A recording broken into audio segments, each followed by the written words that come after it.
Estamos diante do juiz de toda a terra. Ele é o juiz de toda a terra. E ele faz justiça. Em Gênesis, no capítulo 18, Abraão,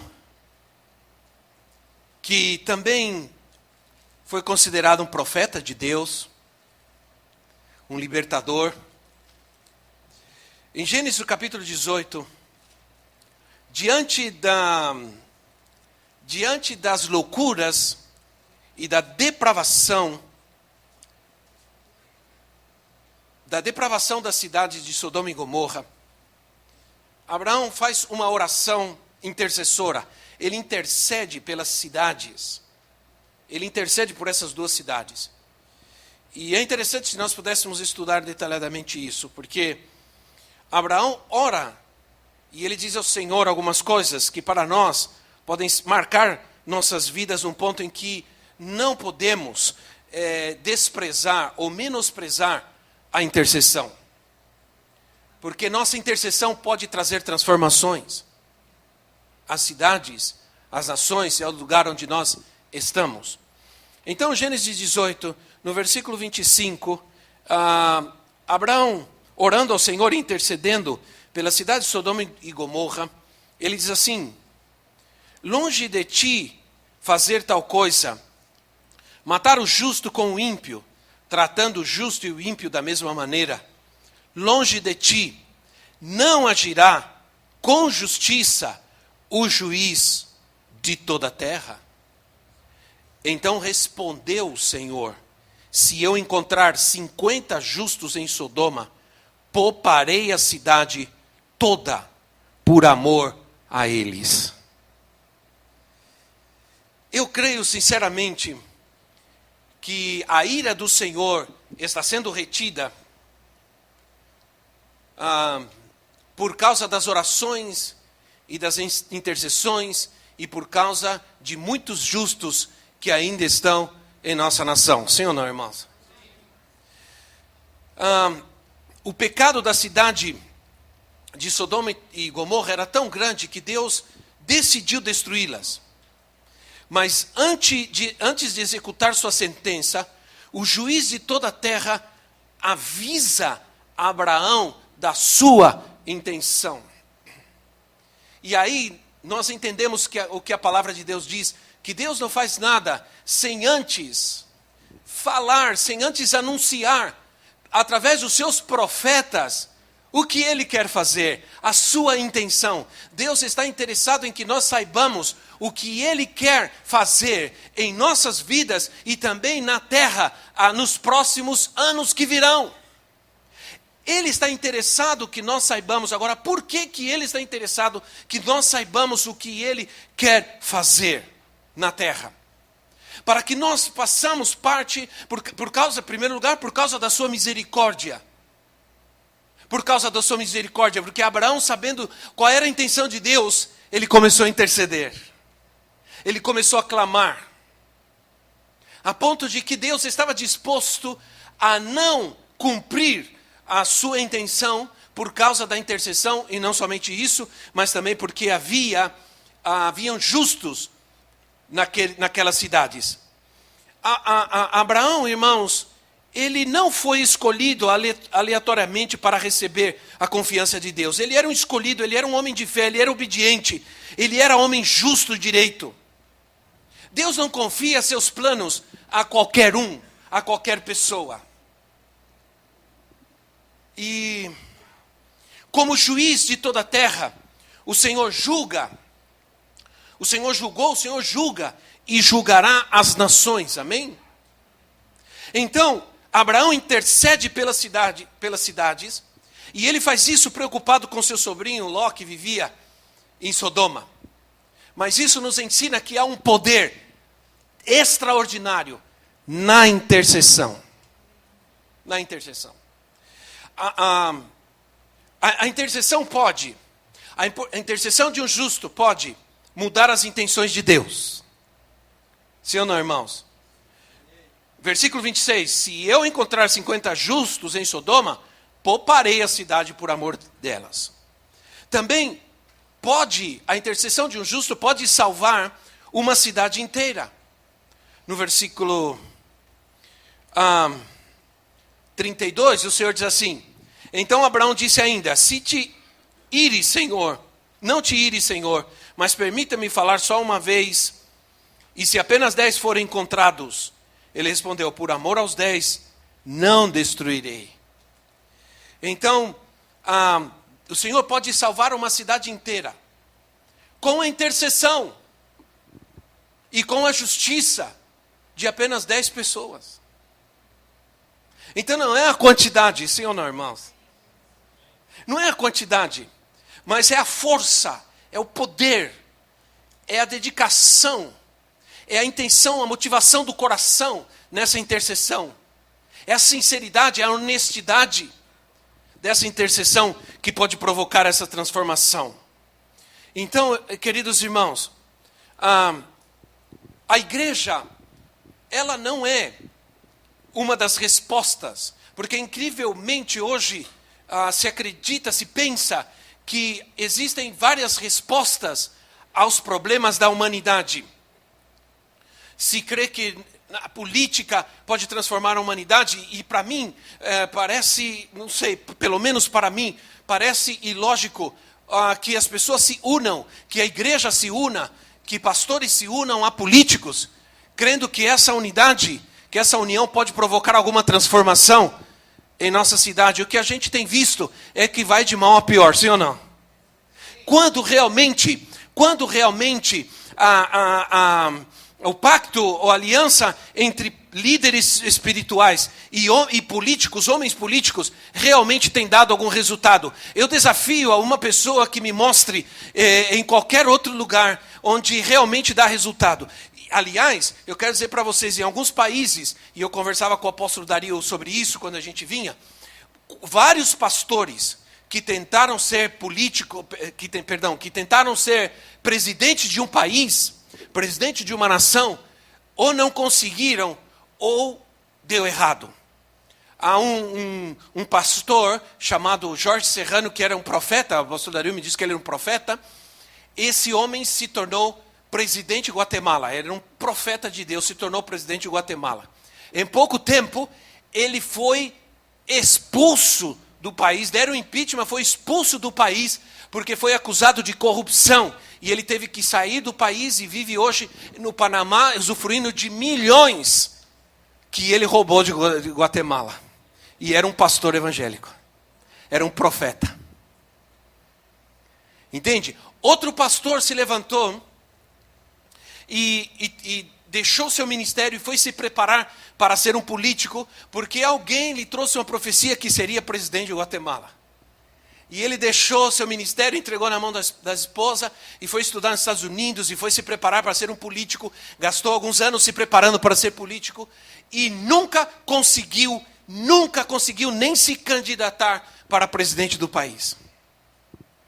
E isso acontece em outros lugares. Por que será?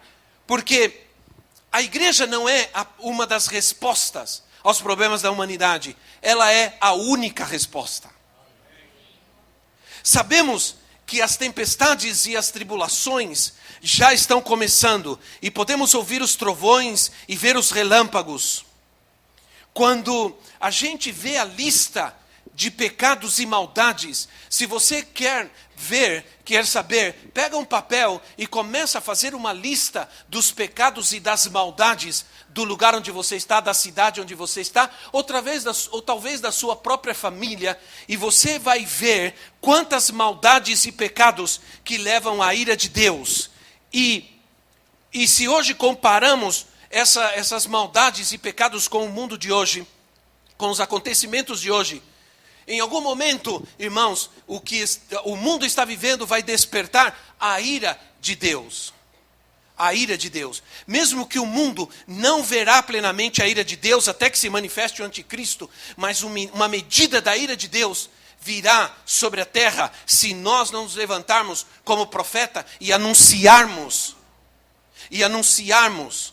e trazermos a palavra de Deus e manifestar a justiça de Deus sobre essa terra. Vamos ler Romanos capítulo 1, versículo 17.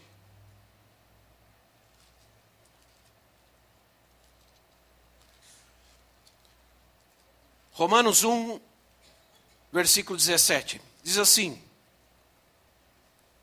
porque no Evangelho é revelada a justiça de Deus, uma justiça que do princípio ao fim é pela fé. Como está escrito, o justo viverá pela fé. Então, onde é revelada a justiça de Deus? Onde, irmãos? No Evangelho. Devemos perguntar: quanto tempo mais esperará o Senhor antes que a sua ira seja manifestada? Porque disse assim: seja revelada nos céus contra toda impiedade a justiça dos homens que suprimem a verdade pela injustiça. Essa é a palavra de Deus. Então, estamos vivendo tempos que a apostasia moral está chegando a um limite. Está chegando a um limite. E está se tornando insuportável para aqueles que são morais. Agora, não é uma presunção e não é uma decisão, não é uma presunção, mas é uma decisão ser uma pessoa moral. Sim ou não, irmãos?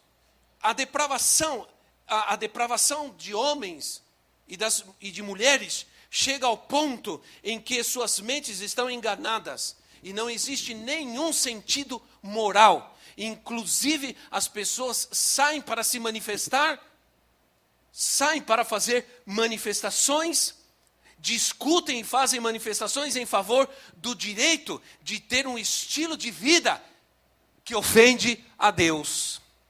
Imagine. Então, já não conhece a diferença entre o bem e o mal, nem querem ter Deus em seus pensamentos. Quando chega a esse estado de depravação, irmãos, quais são os resultados na natureza? Escute bem, quais são os resultados da natureza? E aqui, voltemos ao que começou a falar o apóstolo Dario na primeira ministração dele, que não podemos separar o natural do espiritual, sim ou não? Não podemos separar o natural do espiritual. Quando nós vemos quais são os resultados dessa depravação moral, dessa decadência na terra, quais são as consequências na natureza? Devastações, enfermidades, doenças, sim ou não? Doenças, sofrimento, lares destruídos, homens e mulheres, crianças feridas, pai matando filhos. Eu estava dirigindo o meu carro, escutando uma notícia, e eu fiquei estarrecido com a notícia de que um pai, um homem, que é lutador de MMA, lutador de essas lutas aí. Esse homem matou o filho de 2 anos de idade com um golpe de jiu-jitsu, porque a criança estava chorando e o irritou. Então, os problemas físicos e psicológicos que estão assustando o mundo, as doenças, as pragas, as pestes. Olha agora a questão do ebola, outra vez. Está apavorando o mundo isso. E que fazer diante de tudo isso? A maioria dos profetas de Deus, quando se levantaram para trazer a palavra de Deus, foi em tempos assim. Porque como se Deus estivesse olhando para a terra e dizendo: olha como está a terra, olha que condição está a terra por causa da depravação e imoralidade. Mas Deus olha para o seu povo, para seus profetas, e diz: aqui está a resposta para resolver esse problema. E Deus vem com seus profetas para falar que eles se levantem. Então, a maioria dos profetas de Deus viveram um tempo assim, onde Deus se manifestava e declarava que não somente estava vendo tamanha depravação e os resultados que essa depravação causava sobre a terra, mas Deus dizia que Ele enviaria a sua justiça. A sua justiça. A pergunta é, onde está a resposta? Onde está a luz? Há uma luz que deveria brilhar no meio de tudo isso. Há uma mensagem, sim, uma mensagem de amor, sim, mas também há uma mensagem de justiça. Uma mensagem que deveria revelar a justiça de Deus. E a justiça de Deus se revela através do Evangelho. Amém, irmãos? Através do Evangelho. Que, então, fazer uma análise do que estamos pregando e ministrando nos púlpitos, aí, a gente tem que entender uma coisa, parece que não, mas há uma relação tremenda no que acontece em nossos lares, em nossas famílias, ao redor onde estamos, no mundo em que convivemos e vivemos. Há uma relação tremenda com a mensagem que pregamos e com a mensagem que cantamos. Sim ou não, irmãos? Que se prega hoje? Que se canta hoje? A gente sabe, porque se nós cremos que o que cantamos é profético, eu não sei. Eu queria ter o coração assim como do pastor Doug. Eu gosto demais do coração dele. A gente tem andado, conversado, eu dou graças a Deus poder entender bastante em inglês hoje, poder conversar e ouvi-lo. É um homem tão humilde, tão simples. E quando ele fala, o coração da gente vai amolecendo, sim ou não? Você não sentiu seu coração aí amolecendo? E dá vontade de chorar? Né? Esse é um dom tremendo de Deus. Mas nós temos que ter profetas. Nós temos que ter gente de misericórdia, mas também temos que ter gente de justiça.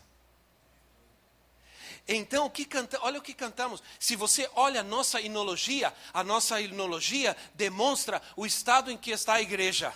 Porque nós só cantamos bênção para nós, o Senhor vai nos guardar, o Senhor vai nos proteger, o Senhor vai nos abençoar, o Senhor vai dar, vai restituir, vai me levar em vitória, vai fazer eu subir no monte, e vai fazer eu olhar os desgraçados que estão lá embaixo. Eu abomino certos cânticos, porque para mim não são bíblicos. Cânticos que dizem, um dia você me viu lá embaixo, agora você vai me ver lá em cima, e você vai olhar para mim e vai ver que eu estou lá em cima e você está lá embaixo. Onde você viu uma coisa dessa? Isso é pura vingança. São cânticos humanistas, voltados ao homem, não são para adorar ao Senhor. Não são para adorar ao Senhor, né? Aí, a gente que cresceu na igreja, a gente fica com saudade de alguns cânticos, como aqueles que dizem assim, mais perto quero estar, meu Deus, de ti, ainda que seja a dor que me une a ti. Olha só, aleluia.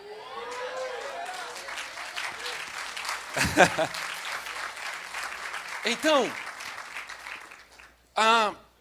infelizmente o pensamento evangélico, ou de muitos evangélicos hoje sabe de uma coisa? O mundo está desse jeito, mas Jesus virá, e Jesus vai nos tirar de tudo isso, e nós vamos subir, e depois nós vamos voltar para colocar ordem sobre a terra. Eu quero dizer uma coisa para você. Eu não acredito nisso, em parte, porque eu creio que o Senhor quer usar as nossas vidas aqui, e não quando subamos à glória e voltemos para gerar transformação na terra. Nós podemos ser luz nessa terra, e ser luz é provocar transformação. Há uma luz que deve brilhar no meio de tudo isso, há uma mensagem de amor, uma mensagem de justiça que temos que pregar. Estamos corrompendo a herança de Deus na terra, porque deixamos que coisas mundanas e carnais entre na igreja,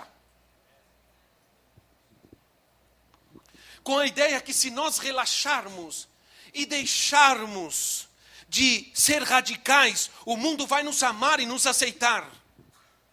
E isso é uma falácia, é um erro muito grande. O mundo vai nos desprezar quando nós negamos nossa herança, quando nós negamos nossa mensagem, quando nós diluímos nossa mensagem. O mundo não nos vai amar, o mundo nos vai desprezar.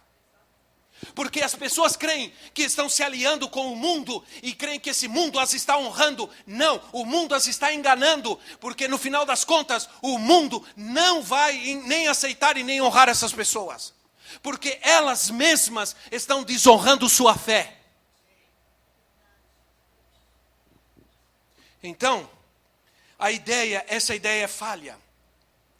Há uma diferença entre W. Tozer. Ele falou, não vou mencionar isso porque é muito tempo. Ele fez uma analogia entre a velha cruz e a nova cruz.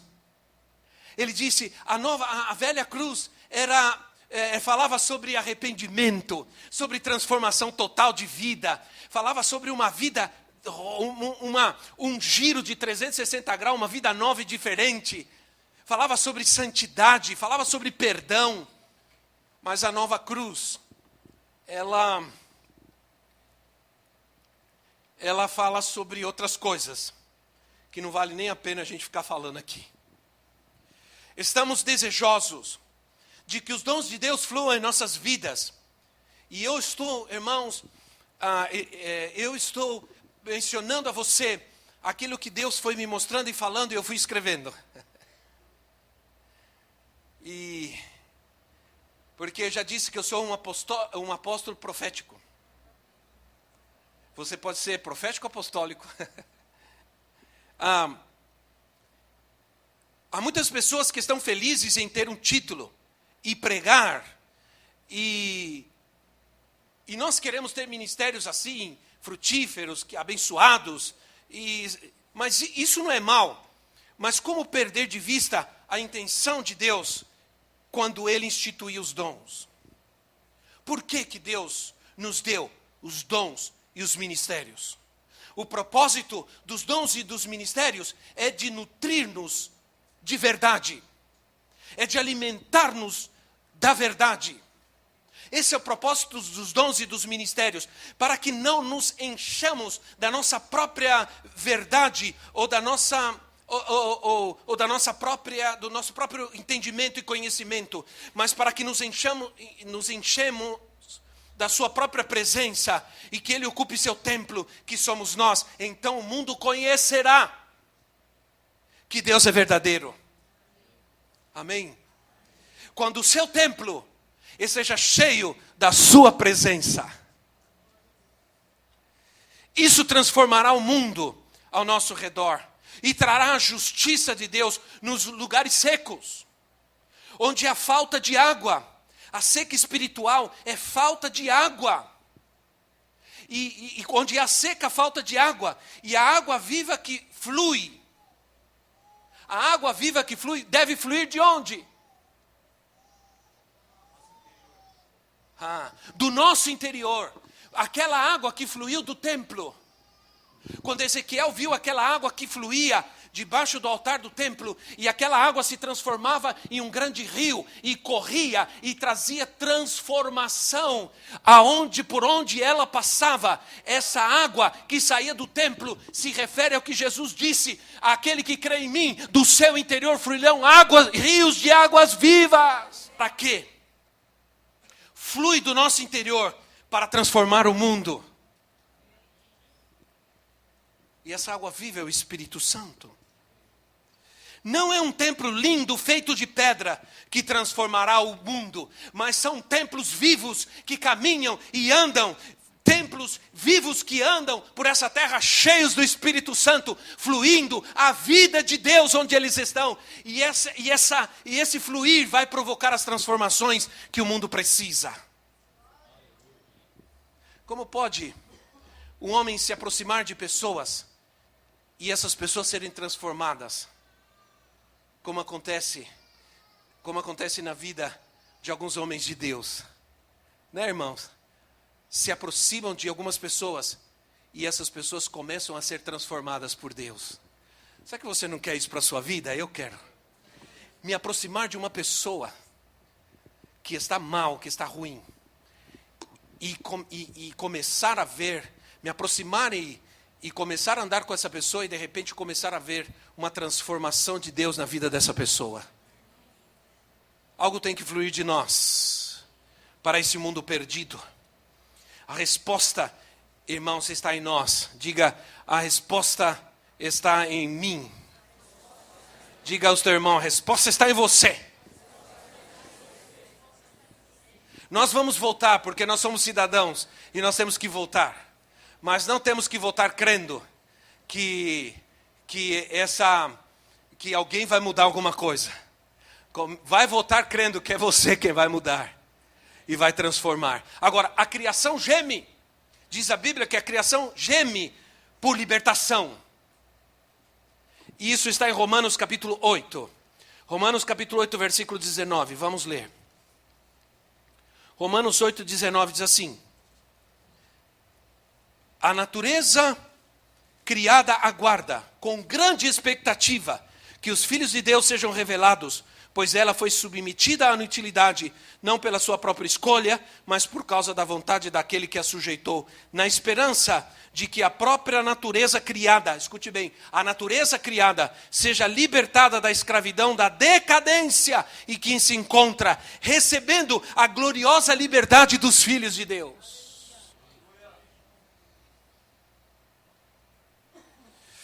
Nos tempos, em muitas partes das Escrituras, nós vemos como a criação se tornou estéril e assolada quando o povo de Deus perdeu o seu temor. Escute bem, nós encontramos na Bíblia, em vários lugares, a terra sendo assolada, o mundo, e isso começou a acontecer em Gênesis. Porque quando o homem pecou, Deus se aproximou de Abraão e disse assim: olha, por tua causa, a terra, a partir de hoje, é maldita, amaldiçoada. Deus não podia no sentido do que ele mesmo é e do que ele mesmo fez. Deus não podia amaldiçoar Adão, porque Adão foi criado à sua imagem e à sua semelhança. Então Deus amaldiçoou a terra. Amaldiçoou a terra. Aí nós vemos a consequência do pecado sobre a terra seca, e disse: espinhos e cardos viverás, comerás com o suor do teu rosto do fruto dessa terra. Isso fala de sofrimento, de dor, e a terra seca, sem dar fruto por causa do pecado, uma terra estéril e assolada. Mas aí eu tenho uma notícia para você. E eu gosto muito dessa revelação de Deus na minha vida. Um dia eu estava lendo Lucas e vendo, porque Lucas menciona que Jesus está no jardim do Getsemane a poucas horas de ser preso e ser levado à cruz.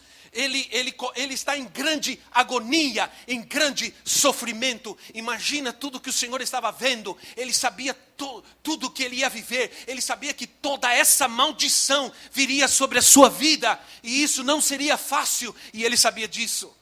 Mas ele sabia qual era o seu papel. E o processo da redenção, ele foi concluído na cruz. Mas ele começou lá no jardim do Éden.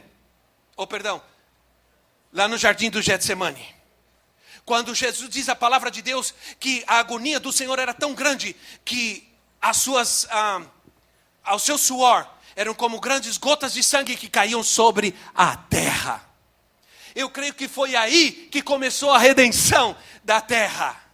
Aí a maldição da terra começou a ser rompida, quebrada pelo Senhor Jesus Cristo. E por que tiveram que colocar uma coroa de espinhos sobre a sua cabeça? E aquele sangue fluir por aqueles espinhos, quando lá em Gênesis 3 diz espinhos e cardos. Toda vez que Jesus derramou seu sangue, uma terrível maldição foi destruída. Então, nós temos o profeta Ageu. O profeta Ageu, quando o povo abandonou o cuidado da casa de Deus. Outra vez nós temos o templo. Outra vez nós temos aqui o templo. Quando o povo abandonou o cuidado da casa de Deus, que agora nos representa, a falta de cuidado e zelo pelo templo trouxe a ira de Deus sobre a terra. Olha o que diz Ageu 1. Vamos orar para que todos achemos Ageu. Eu já achei. Ageu 1, 10 e 11 diz assim. Por isso, olha só. Leia, irmãos, olha que coisa tremenda. Diga comigo, glória a Deus. Porque só o Senhor. Diz assim, por isso, por causa de vocês. Por causa de quem? Por causa de vocês, o céu reteve o orvalho. E a terra deixou de dar o seu fruto. Nos campos e nos montes, provoquei uma seca que atingiu o trigo, o vinho, o azeite e tudo mais que a terra produz, e também os homens e o gado. O trabalho das mãos de vocês foi prejudicado. Por quê? Porque o povo ignorou o templo. Diga alguma coisa, irmão. Porque o povo ignorou o templo de Deus. Isso provocou a ira de Deus de tal maneira que a terra sofreu as consequências. Não seria, em grande parte, logicamente, a devastação da terra, a degradação da terra, por causa da falta de temor a Deus? Oséias 4, de 1 a 3, assim, depois o anjo... onde eu estou? Que é isso? Oséias 4, irmão. Oséias é antes, viu? Pode voltar, se quem achar, vai dando glória a Deus aí. Vai orando até achar. Que eu não achei ainda. Achei. Oséias 4 diz assim, israelitas, ouçam a palavra do Senhor, porque o Senhor tem uma acusação contra vocês, que vivem nesta terra. A fidelidade e o amor desapareceram desta terra, como também o conhecimento de Deus. Só se vê em maldição, mentira e assassinatos, roubo e mais roubo, adultério e mais adultério, ultrapassam todos os limites e o derramamento de sangue é constante. Por isso, por causa disso, a terra pranteia e todos os seus habitantes desfalecem, os animais do campo e as aves do céu e os peixes do mar estão morrendo. Tudo isso está acontecendo agora, nesse momento. Sim ou não, irmãos? Isso está acontecendo agora, nesse exato momento. Vemos como a criação, por que, e a pergunta é, por que está acontecendo isso? Porque não há verdade, não há misericórdia, nem conhecimento de Deus. Mas, como igreja, como povo de Deus, somos chamados constantemente ao arrependimento. E talvez seja tempo de nós nos arrependermos uma vez mais. Quantos estão dispostos? Uma vez mais nos arrependermos. E nos voltar ao Senhor. Se nós fizermos isso, o Senhor vai sarar a terra que foi assolada por causa do pecado do homem. Outro profeta, Joel. Vamos ver Joel capítulo 2, versículo 19. Diz assim, Joel 2,19. O Senhor respondeu ao seu povo, estou lhes enviando trigo, vinho novo e azeite, o bastante para satisfazê-los plenamente.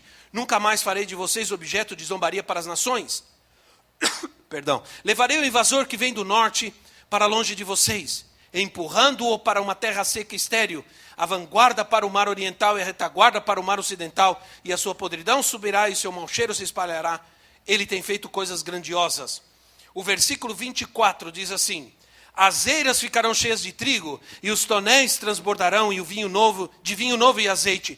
Vou compensá-los pelos anos de colheita, e os gafanhotos destruíram, o gafanhoto peregrino, o devastador, o gafanhoto devorador, etc. Aí diz assim, vocês comerão até ficarem satisfeitos e louvarão o nome do Senhor, o seu Deus, que fez maravilhas em favor de vocês, e nunca mais o meu povo será humilhado. Então, aqui o Senhor está falando sobre uma restauração. Aqui nós temos dois aspectos. Um, em que, por causa da falta de temor de Deus e da falta de arrependimento, a terra é devastada. E outra, porque o homem se arrepende e busca o Senhor, ele enche, ele abençoa e ele prospera esse homem na terra. Amém, irmãos? A pergunta é: quando Deus manifestará seus filhos dessa forma? Porque a terra geme esperando pela manifestação dos filhos de Deus. E a pergunta não é quando, a pergunta é como. Devemos preparar o nosso coração, nossa casa, nossos ministérios para manifestar o bom perfume de Cristo. Sim ou não? Temos que entrar num tempo de preparação. Eu sinto que é uma batalha. Você quer entrar numa guerra e numa batalha? Tenta fazer com que a família se una para buscar a Deus. Tenta fazer o homem ministrar a sua casa, a sua família. E você vai ver que batalha, que guerra que nós vamos enfrentar como igreja hoje. Há um peso tão grande,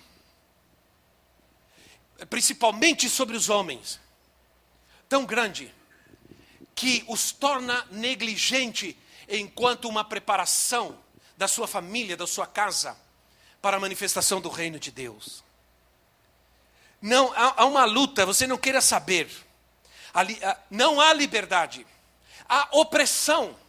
E o mundo só vai ser alcançado e transformado quando a liberdade dos filhos de Deus se manifestarem. Quando Ele traga libertação, essa libertação alcançará a própria natureza.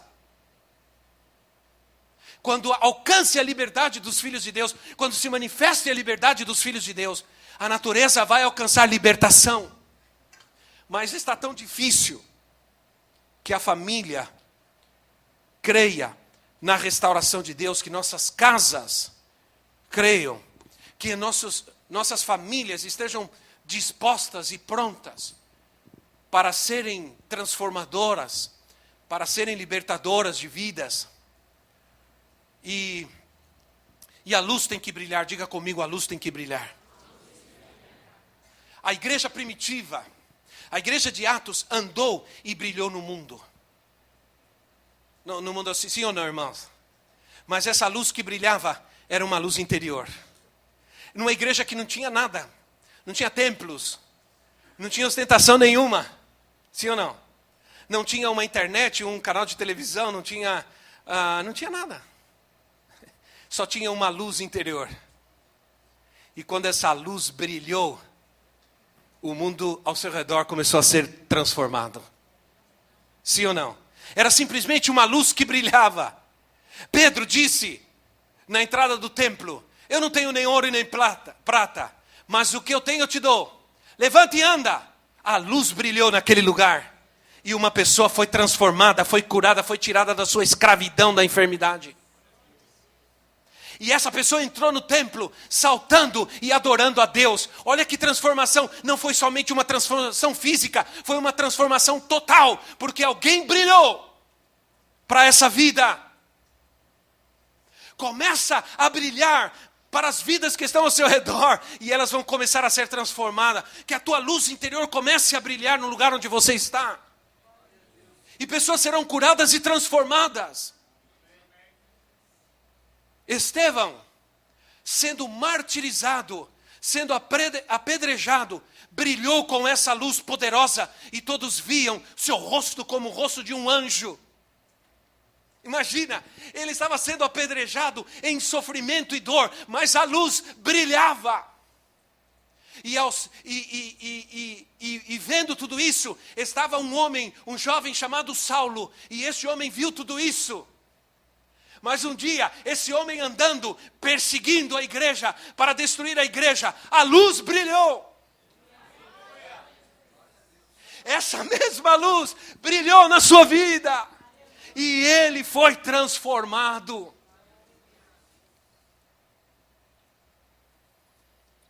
Ele viu a luz e deixou de ser perseguidor para se tornar um poderoso servo de Deus.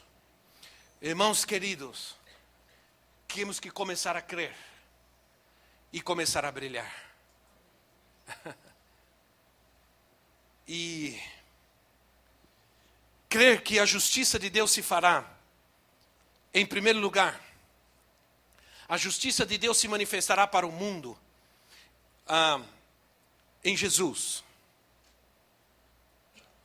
Disse a palavra, Cristo em mim, a esperança da glória.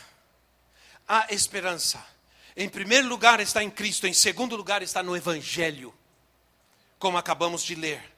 A justiça que é pela fé e a justiça que é revelada, porque no Evangelho é revelada a justiça de Deus. Deus odeia a injustiça, porque ela é resultado do pecado. E em terceiro lugar, a justiça está no reino de Deus. Pois o reino de Deus não é comida nem bebida, mas justiça, paz e alegria no Espírito Santo.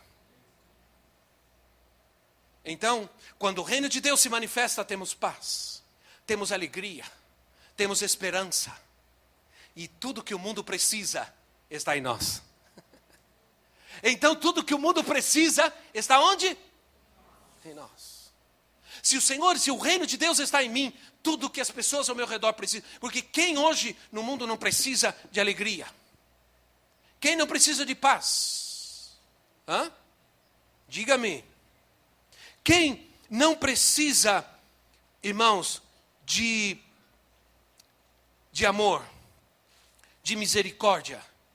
Quem não precisa? Quem não precisa dessas coisas? Então, é hora de nós começarmos a proclamar a este mundo que há um Deus justo que quer transformar a nossa terra. Vamos praticar a justiça.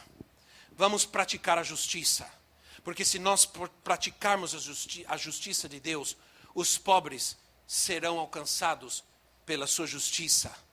O Senhor fará justiça aos pobres, diz a palavra de Deus.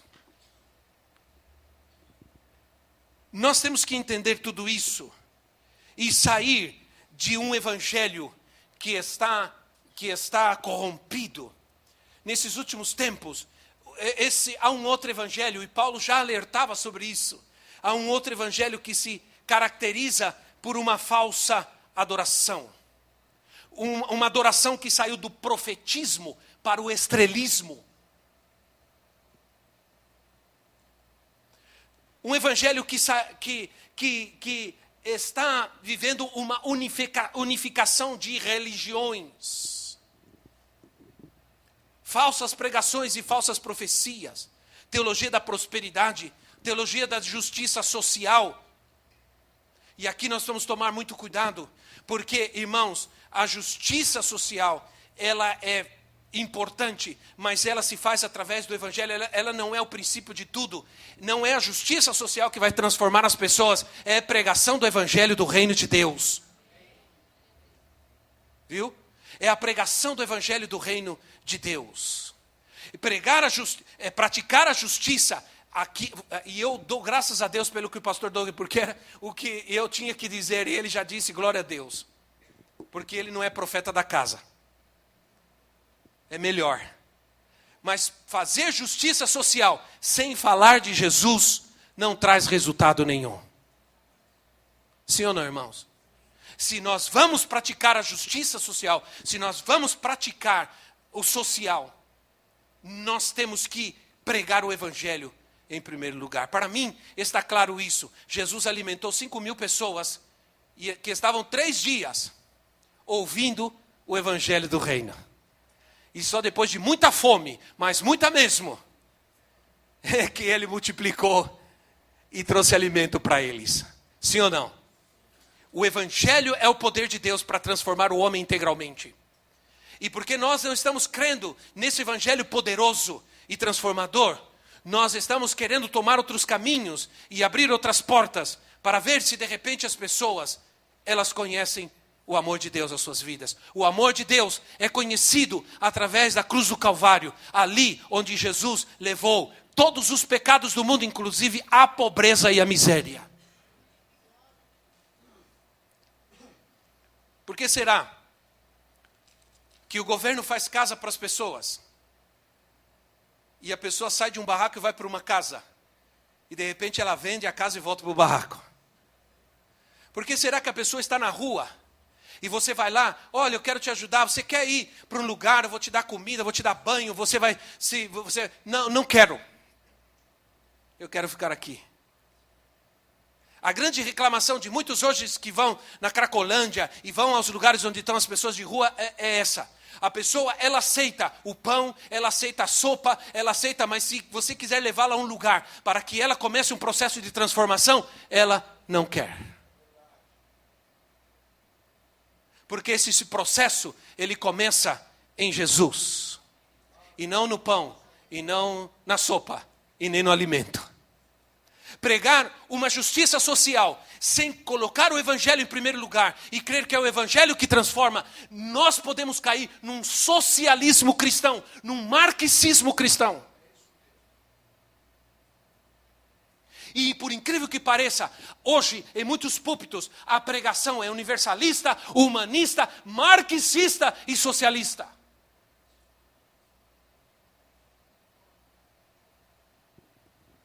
Por isso eu continuo crendo no poder do evangelho.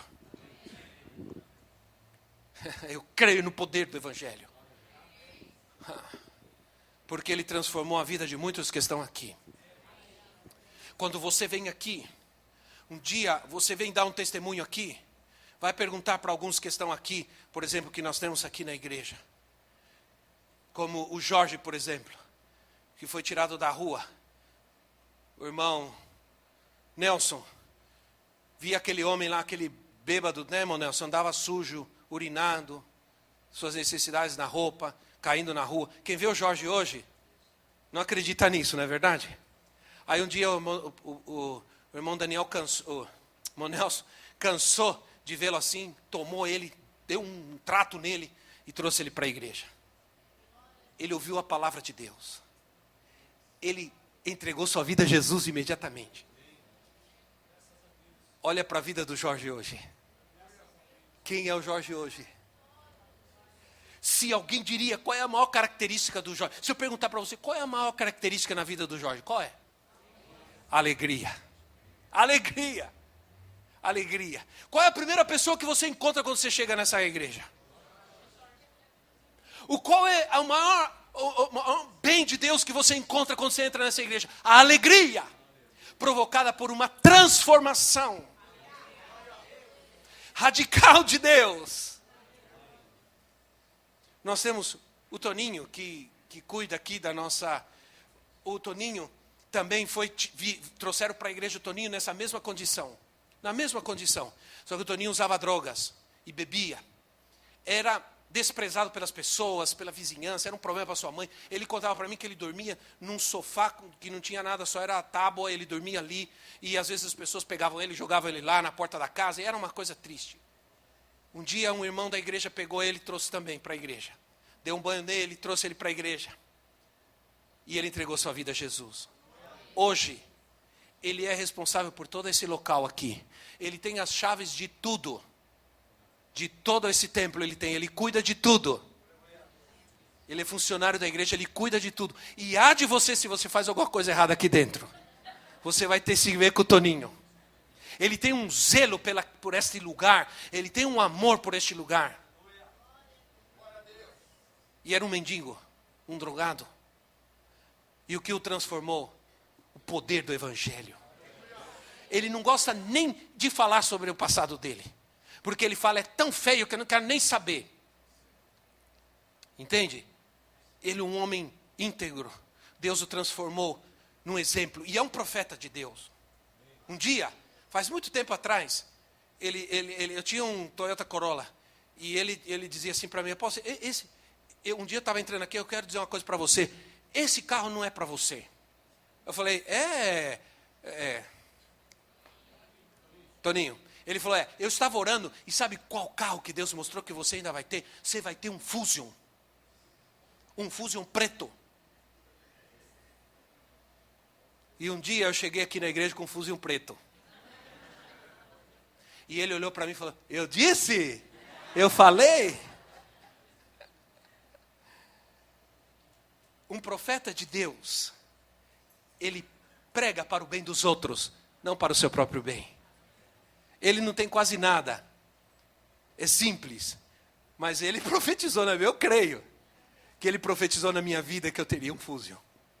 Entende, irmãos? Um profeta, ele tem tanto amor pelos perdidos, ele tem tanto amor pelos que sofrem, que ele quer ver o bem dessas pessoas, em detrimento do seu próprio sofrimento e da sua própria necessidade. Agora, também Deus abençoa e Deus prospera. Deus quer prosperar aqueles que pregam a sua palavra, sim ou não, irmãos?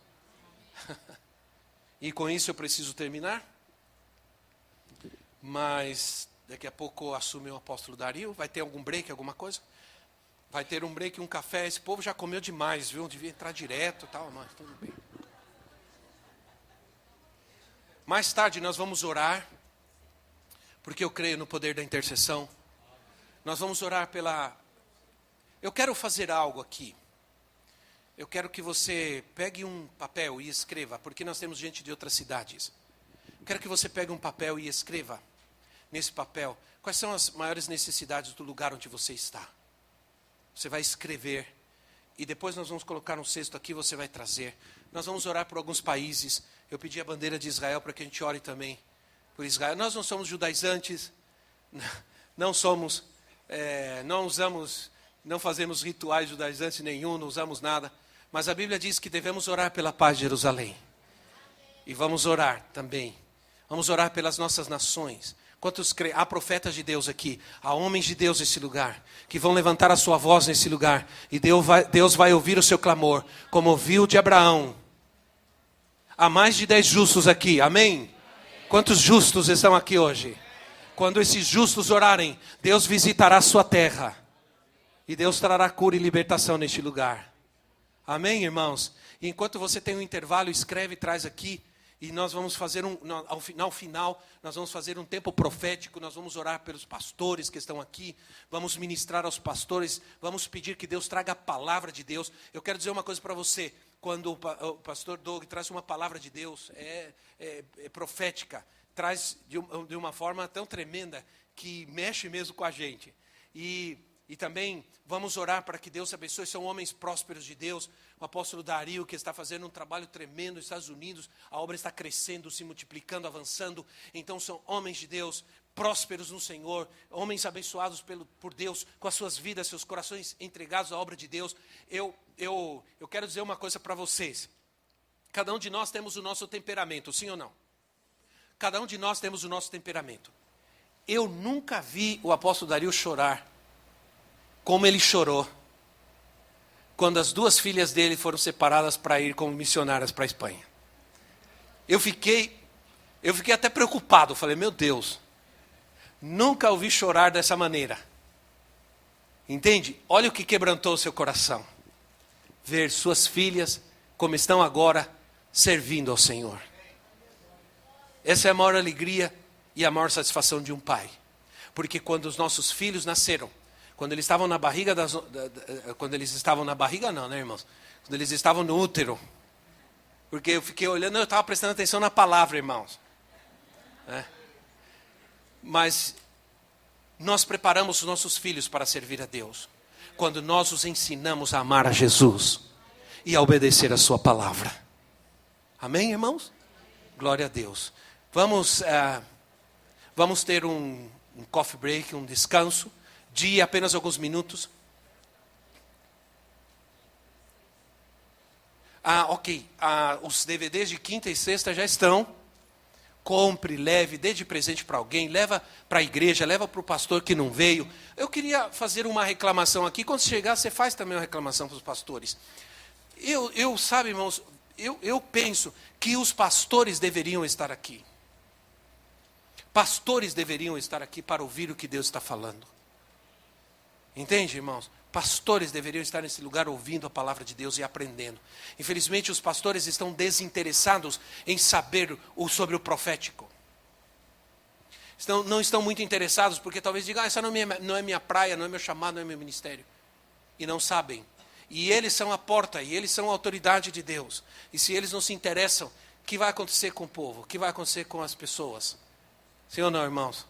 Então, dá um puxão de orelha, assim, com muito amor, hein?